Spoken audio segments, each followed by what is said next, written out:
नमस्कार दोस्तों, PMS IQ study YouTube channel में आप सभी का एक बार फिर से मैं प्रवीण सत्संगी सर बहुत बहुत स्वागत करता हूं।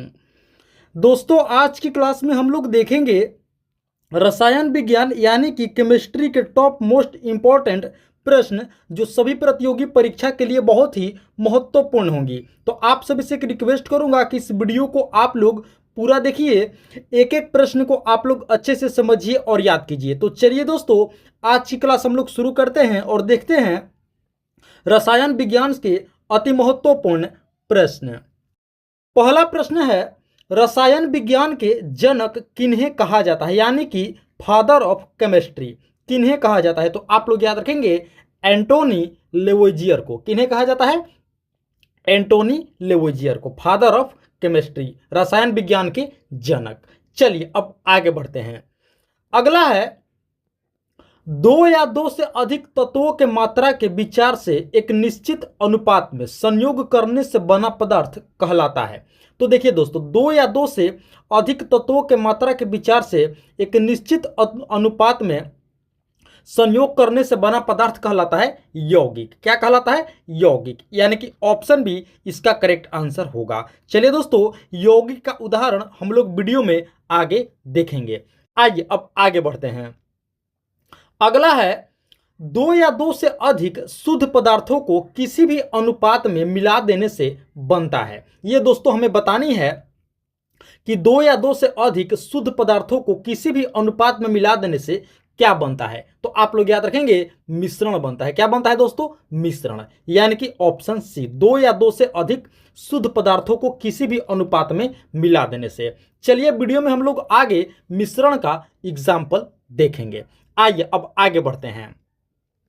अगला है, ऐसे तत्व जिनमें धातु और अधातु दोनों के गुण पाए जाते हैं कहलाते हैं। तो आप लोग याद रखेंगे वैसे तत्व जिनमें धातु और अधातु दोनों के गुण पाए जाते हैं, इन्हें दोस्तों उपधातु कहा जाता है। क्या कहा जाता है? उपधातु, यानी कि ऑप्शन बी इसका करेक्ट आंसर होगा, उपधातु। ऐसे तत्व जिनमें धातु और अधातु दोनों के गुण पाए जाते हैं। चलिए अब आगे बढ़ते हैं। अगला है, निम्नलिखित में से कौन धातु होते हुए भी विद्युत का कुचालक है। अब दोस्तों बतानी है कि इनमें से कौन धातु होते हुए भी क्या है, विद्युत का कुचालक है। तो आप लोग याद रखेंगे इसका सही उत्तर होगा लेड, यानी कि सीसा। सीसा क्या है दोस्तों? लेड क्या है? धातु है, लेकिन यह धातु होते हुए भी क्या है, विद्युत का कुचालक होता है। तो ऑप्शन सी इसका करेक्ट आंसर होगा। चलिए अब आगे बढ़ते हैं।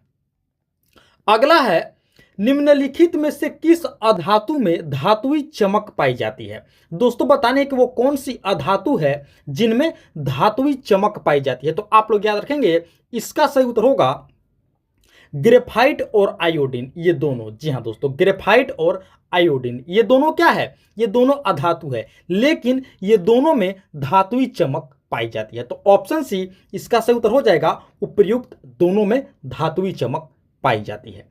आइए अब आगे बढ़ते हैं। अगला है, निम्नलिखित में से कौन एक उपधातु है। दोस्तों अभी हमने इसी वीडियो में इसी क्लास में पढ़ा कि उपधातु किसे कहा जाता है। ऐसे तत्व जिनमें धातु और अधातु दोनों के गुण पाए जाते हैं, इन्हें क्या कहा जाता है? उपधातु। तो अब बतानी है कि इनमें से कौन एक उपधातु है, यानी कि धातु और अधातु दोनों के गुण है। तो आप लोग याद रखेंगे जर्मेनियम, यानी कि ऑप्शन बी। जर्मेनियम क्या है दोस्तों? एक उपधातु है। ऑप्शन बी इसका करेक्ट आंसर होगा। आइए अब आगे बढ़ते हैं। अगला है, निम्नलिखित में से कौन सा तत्व एक उपधातु है। दोस्तों उपधातु तत्व बतानी है। तो आप लोग याद रखेंगे दोस्तों उपधातु तत्व होगा सिलिकॉन, यानी कि ऑप्शन डी उपधातु तत्व। चलिए आगे बढ़ते हैं। अगला है, स्टेनलेस स्टील एक मिश्र धातु का उदाहरण है जबकि वायु है। अब दोस्तों देखिए स्टेनलेस स्टील क्या है? एक मिश्र धातु है। आप लोग अच्छे से याद रखेंगे और बतानी है कि वायु क्या है। जब स्टेनलेस स्टील एक मिश्र धातु है तो वायु क्या है? तो देखिए वायु मिश्रण होता है। क्या होता है? मिश्रण, यानी कि ऑप्शन ए वायु किसका एग्जाम्पल है, उदाहरण है। तो आप लोग याद रखेंगे वायु मिश्रण के उदाहरण है। चलिए अब आगे बढ़ते हैं। अगला है निम्न में से कौन न तो तत्व है और न ही यौगिक। अब दोस्तों बतानी है कि इनमें से कौन सा न तो तत्व है और ना ही यौगिक। तो देखिए वायु, आप लोग याद रखेंगे वायु क्या है, न तो तत्व है और ना ही यौगिक है। तो वायु है क्या, तो आप लोग याद रखेंगे वायु मिश्रण होता है। चलिए अब आगे बढ़ते हैं। अगला है पदार्थ की चतुर्थ अवस्था कौन सी होती है। दोस्तों हमें पदार्थ की चतुर्थ अवस्था बतानी है। तो देखिए ठोस होता है, द्रव्य होता है और गैस होता है। ये तीन अवस्था होता है। पहली अवस्था ठोस, दूसरी अवस्था द्रव्य और तीसरी अवस्था गैस, और चौथी अवस्था आप लोग याद रखेंगे प्लाज्मा। कौन सी होती है, प्लाज्मा। पदार्थ की चतुर्थ अवस्था प्लाज्मा होती है। चलिए अब आगे बढ़ते हैं। अगला है निम्नलिखित में से कौन एक यौगिक का उदाहरण है। अब दोस्तों हमें यौगिक का एग्जाम्पल बताना है कि इनमें से कौन सा एक यौगिक है। तो आप लोग याद रखेंगे रेत क्या है, एक यौगिक है। ऑप्शन सी रेत किसका उदाहरण है, तो आप लोग याद रखेंगे रेत जो है यौगिक का उदाहरण है। चलिए आगे बढ़ते हैं। अगला है विरंजक चूर्ण यानी कि ब्लीचिंग पाउडर है। दोस्तों बतानी है कि विरंजक चूर्ण ब्लीचिंग पाउडर क्या है, तो आप लोग याद रखेंगे यौगिक है। क्या है, यौगिक है। ऑप्शन बी ब्लीचिंग पाउडर किसका एग्जाम्पल है, यौगिक का एग्जाम्पल है, उदाहरण है। चलिए अब आगे बढ़ते हैं। अगला है दोस्तों निम्नलिखित में से कौन सा एक मिश्रण का उदाहरण नहीं है। अब दोस्तों बतानी है कि इनमें से कौन सा एक मिश्रण का एग्जाम्पल उदाहरण नहीं है। तो आप लोग याद रखेंगे ग्रेफाइट, यानी कि ऑप्शन ए। ग्रेफाइट क्या है दोस्तों, मिश्रण का एक एग्जाम्पल नहीं है, उदाहरण नहीं है। बाकी तीनों कांच, पीतल, इस्पात, ये तीनों क्या है, ये तीनों मिश्रण का एग्जाम्पल है। लेकिन ग्रेफाइट जो है ये मिश्रण का एग्जाम्पल नहीं होगा। चलिए अब आगे बढ़ते हैं। अगला है बारूद होता है। दोस्तों बताने कि बारूद जो है ये क्या होता है, तो आप लोग याद रखेंगे बारूद मिश्रण होता है। दोस्तों क्या होता है, मिश्रण, यानी कि ऑप्शन सी। चलिए अब आगे बढ़ते हैं। अगला है कोयला है। अब दोस्तों बताने कि कोयला क्या है, तो कोयला आप लोग याद रखेंगे कोयला दोस्तों तत्व है। क्या है, तत्व है, यानी कि ऑप्शन ए। चलिए आगे बढ़ते हैं। अगला है हीरा यानी कि डायमंड। अब डायमंड क्या है दोस्तों, तो ये भी क्या है, तत्व है। हीरा भी क्या है, तत्व है, ऑप्शन ए। चलिए आगे बढ़ते हैं। अगला है विश्व का प्रत्येक पदार्थ अत्यंत सूक्ष्म कणों से मिलकर बना होता है, यह सर्वप्रथम किसने कहा। दोस्तों ये बतानी है कि विश्व का प्रत्येक पदार्थ अत्यंत सूक्ष्म कणों से मिलकर के बना है, यह कथन किनका है। तो आप लोग याद रखेंगे ये दोस्तों कथन है कणाद का, यानी कि ऑप्शन बी। विश्व का प्रत्येक पदार्थ अत्यंत सूक्ष्म कणों से मिलकर बना है, यह सर्वप्रथम किसने कहा, तो आप लोग याद रखेंगे कणाद ने कहा था, यानी कि ऑप्शन बी इसका करेक्ट आंसर हो जाएगा। चलिए अब आगे बढ़ते हैं। अगला है परमाणु अभाज्य है, यह निम्नलिखित में से किसने प्रस्तावित किया था। परमाणु क्या है, अभाज्य है, यह किसने प्रस्तावित किया था, तो आप लोग याद रखेंगे डाल्टन ने। किसने दोस्तों, डाल्टन ने, यानी कि ऑप्शन ए इसका करेक्ट आंसर होगा। आइए अब आगे बढ़ते हैं।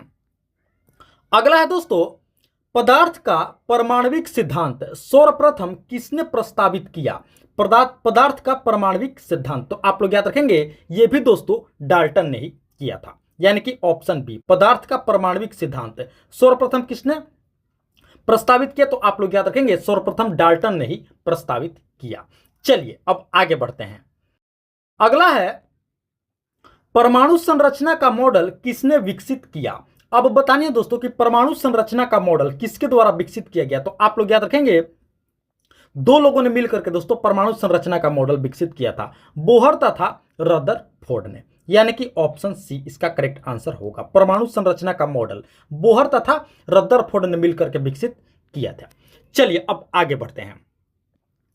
अगला है वर्ष 1897 ईस्वी में इलेक्ट्रॉन की खोज किसने की थी। देखिए दोस्तों आप लोग याद रखेंगे कि इलेक्ट्रॉन की खोज 1897 ईस्वी में हुई थी। तो अब आप लोगों को बतानी है कि किसके द्वारा खोज किया गया था इलेक्ट्रॉन का, तो आप लोग याद रखेंगे जे थॉमसन, यानी कि ऑप्शन ए। सन 1897 ईस्वी में जे थॉमसन के द्वारा इलेक्ट्रॉन की खोज हुई थी। आइए अब आगे बढ़ते हैं। अगला है निम्नलिखित में से वह कौन सा है जो ऋणात्मक रूप से आवेशित होता है। दोस्तों बहुत ही महत्वपूर्ण है ये प्रश्न, इसे आप लोग स्टार मार्क कर लेंगे। बताने कि इनमें से वह कौन सा है जो ऋणात्मक रूप से क्या होता है, आवेशित होता है। तो आप लोग याद रखेंगे इलेक्ट्रॉन, यानी कि ऑप्शन डी। जी हाँ दोस्तों, जो इलेक्ट्रॉन है ये ऋणात्मक रूप से आवेशित होता है। चलिए अब आगे बढ़ते हैं। अगला है प्रोटॉन की खोज किसने की। दोस्तों बतानी है कि प्रोटॉन की खोज किसने की थी। तो आप लोग याद रखेंगे गोल्डस्टीन ने, यानी कि ऑप्शन ए। प्रोटॉन की खोज किसने की थी, तो आप लोग याद रखेंगे गोल्डस्टीन। चलिए आगे बढ़ते हैं। अगला है न्यूट्रॉन का पता लगाने वाले वैज्ञानिक का नाम है। दोस्तों बतानी है कि न्यूट्रॉन का पता किसने लगाया था, वो वैज्ञानिक कौन है। तो आप लोग याद रखेंगे जेम्स चैडविक, यानी कि ऑप्शन ए। न्यूट्रॉन का पता लगाने वाले वैज्ञानिक कौन थे, तो आप लोग याद रखेंगे जेम्स चैडविक। चलिए अब आगे बढ़ते हैं। अगला है न्यूट्रिनो के खोजकर्ता हैं। अब दोस्तों न्यूट्रिनो के बताने हैं कि खोजकर्ता कौन है। तो आप लोग याद रखेंगे पाउली। कौन है, पाउली। ऑप्शन बी, न्यूट्रिनो के खोजकर्ता कौन है, तो आप लोग याद रखेंगे पाउली। चलिए अब आगे बढ़ते हैं। अगला है निम्नलिखित में से कौन सा एक परमाणु का भाग नहीं है। बतानी है कि इनमें से कौन सा एक परमाणु का क्या है, पार्ट नहीं है, भाग नहीं है। तो आप लोग याद रखेंगे फोटोन, यानी कि ऑप्शन डी। जी हाँ दोस्तों, फोटोन क्या है, परमाणु का एक भाग नहीं है। ऑप्शन डी इसका करेक्ट आंसर होगा। आइए अब आगे बढ़ते हैं। अगला है दोस्तों, किसी भी परमाणु के परमाणु द्रव्यमान और द्रव्यमान संख्या के अंतर को क्या कहा जाता है। ये दोस्तों बतानी है कि किसी भी परमाणु के परमाणु द्रव्यमान और द्रव्यमान संख्या के अंतर को क्या कहते हैं। तो आप लोग याद रखेंगे द्रव्यमान क्षति कहा जाता है। क्या कहा जाता है, द्रव्यमान क्षति, यानी कि ऑप्शन सी। आइए अब आगे बढ़ते हैं। अगला है परमाणु भार का अंतरराष्ट्रीय मानक है। दोस्तों बतानी है कि परमाणु भार का अंतरराष्ट्रीय मानक क्या होता है। तो आप लोग याद रखेंगे C12, यानी कि ऑप्शन सी, C12 परमाणु भार का अंतरराष्ट्रीय मानक होता है। आइए अब आगे बढ़ते हैं। अगला है दोस्तों, किसी तत्व के रासायनिक गुण किस पर निर्भर करते हैं। किसी तत्व के रासायनिक गुण दोस्तों बताने कि किस पर निर्भर करते हैं। तो आप लोग याद रखेंगे परमाणु संख्या पर निर्भर करते हैं। किसी भी तत्व के रासायनिक गुण परमाणु संख्या पर निर्भर करते हैं। ऑप्शन बी इसका करेक्ट आंसर होगा। आइए अब आगे बढ़ते हैं। अगला है दोस्तों, अनिश्चितता के सिद्धांत का प्रतिपादन किया। दोस्तों बतानी है कि अनिश्चितता के सिद्धांत का प्रतिपादन किसने किया था। तो आप लोग याद रखेंगे हाइजेनबर्ग ने, यानी कि ऑप्शन बी इसका करेक्ट आंसर होगा। चलिए आगे बढ़ते हैं। अगला है दोस्तों, किसी परमाणु का रासायनिक व्यवहार निर्भर करता है उसके, ये बताने किसी परमाणु का जो रासायनिक व्यवहार है ये किस पर निर्भर करता है। तो आप लोग याद रखेंगे न्यूक्लियस के इर्द गिर्द घूम रहे इलेक्ट्रॉनों की संख्या पर निर्भर करता है, यानी कि ऑप्शन सी। जी हां दोस्तों, किसी परमाणु का रासायनिक व्यवहार न्यूक्लियस के इर्द गिर्द घूम रहे इलेक्ट्रॉन की संख्या पर करता है। चलिए आगे बढ़ते हैं। इसका ऑप्शन सी आप लोग याद रखेंगे, न्यूक्लियस के इर्द गिर्द घूम रहे इलेक्ट्रॉनों की संख्या पर किसी परमाणु का रासायनिक व्यवहार निर्भर करता है। चलिए आगे बढ़ते हैं। अगला है किसी तत्व की रासायनिक प्रकृति निर्भर करती है किस पर। तो आप लोग याद रखेंगे संयोजी इलेक्ट्रॉन पर। जी हां दोस्तों, यानी कि ऑप्शन सी, किसी तत्व की रासायनिक प्रकृति किस पर निर्भर करती है। तो आप लोग याद रखेंगे संयोजी इलेक्ट्रॉन पर। चलिए आगे बढ़ते हैं। अगला है दोस्तों, रेडियोधर्मिता की खोज किसने की थी। रेडियोधर्मिता की, तो आप लोग याद रखेंगे रेडियोधर्मिता की खोज की थी हेनरी बेकरल ने, यानी कि ऑप्शन बी, रेडियोधर्मिता की खोज किसने की थी। तो आप लोग याद रखेंगे हेनरी बेकरल। चलिए आगे बढ़ते हैं। अगला है दोस्तों, रेडियो सक्रियता किसका गुण है। अब दोस्तों बताने है कि रेडियो सक्रियता किसका गुण है। तो आप लोग याद रखेंगे रेडियो सक्रियता नाभिक का गुण है। किसका गुण है, नाभिक का गुण है, यानी कि ऑप्शन डी इसका करेक्ट आंसर हो जाएगा। आइए अब आगे बढ़ते हैं। अगला है दोस्तों, रेडियोधर्मिता का यूनिट क्या है। यानी कि दोस्तों बतानी है हमें कि रेडियोधर्मिता का यूनिट, इकाई क्या है। तो आप लोग याद रखेंगे रेडियोधर्मिता का यूनिट होता है क्यूरी, यानी कि ऑप्शन डी, रेडियोधर्मिता का यूनिट क्या होता है। तो आप लोग याद रखेंगे क्यूरी होता है। आइए अब आगे बढ़ते हैं। अगला है अल्फा और बीटा किरणों की खोज किसने की? अल्फा और बीटा किरणों की खोज बतानी है तो आप लोग याद रखेंगे रदरफोर्ड, यानी कि ऑप्शन सी। अल्फा और बीटा रेस की खोज किसने की थी? तो आप लोग याद रखेंगे रदरफोर्ड ने। आइए अब आगे बढ़ते हैं। अगला है दोस्तों, किस वैज्ञानिक ने गामा किरणों की खोज की थी? तो देखिए, जिस वैज्ञानिक ने अल्फा और बीटा किरणों की खोज की थी उन्होंने ही दोस्तों गामा किरणों की भी खोज की थी। यानी कि अल्फा, बीटा और गामा, ये तीनों किरणों की खोज किसने की थी? तो आप लोग याद रखेंगे रदरफोर्ड ने। यानी कि इसका ऑप्शन भी सही उत्तर हो जाएगा रदरफोर्ड। चलिए अब आगे बढ़ते हैं। अगला है, नाभिक से निकलने वाले विकिरणों